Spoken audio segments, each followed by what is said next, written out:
अगर आप चाहते हैं प्रिया म्यूजिक स्टूडियो चैनल का ऑडियो वीडियो सबसे पहले आप तक पहुंचे तो लाल कलर का सब्सक्राइब बटन दबा के चैनल को सब्सक्राइब कर लीजिए और हाँ बगल में जो घंटी के ऑप्शन है उसे दबाना मत भूलिएगा। Presented by Priya Music Studio. भतार जब दूरे रहेला देवर भरपूर करेला। भतार जब दूर रहेला देवर भरपूर करेला।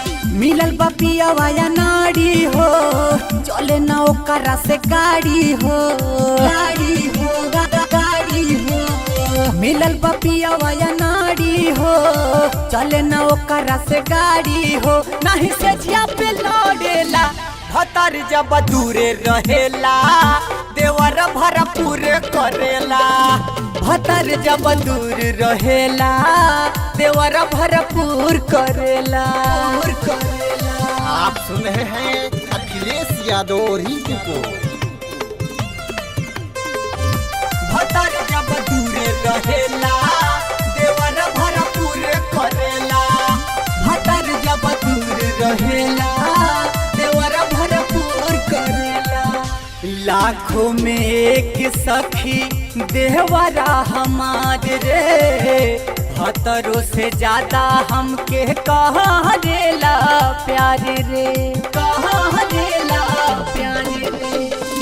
लाखों में एक बारे देवरा हमार रे भतरों से ज्यादा हमके करेला प्यार रे। भतरों से ज्यादा हमके करेला प्यार रे। जवन कहीं हम करेला भतार जब दूरे रहेला देवर भरपूर करेला।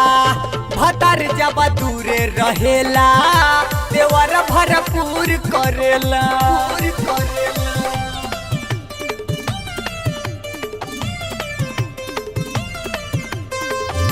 भतार जब दूरे रहेला देवर भरपूर करेला। भतार जब दूर रहेला देवर भरपूर करेला।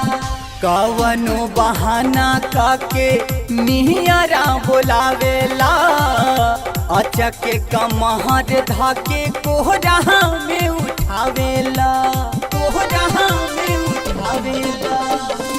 कवनो बहाना काके नियरा बुलावेला अच्छा के कमार धके कोरा में उठावेला। अच्छा के कमार धके कोरा में उठावेला। बड़ा जुल्म उकारेला भतार जब दूरे रहेला देवर भरपूर करेला। भतार जब दूर रहेला देवर भरपूर करे।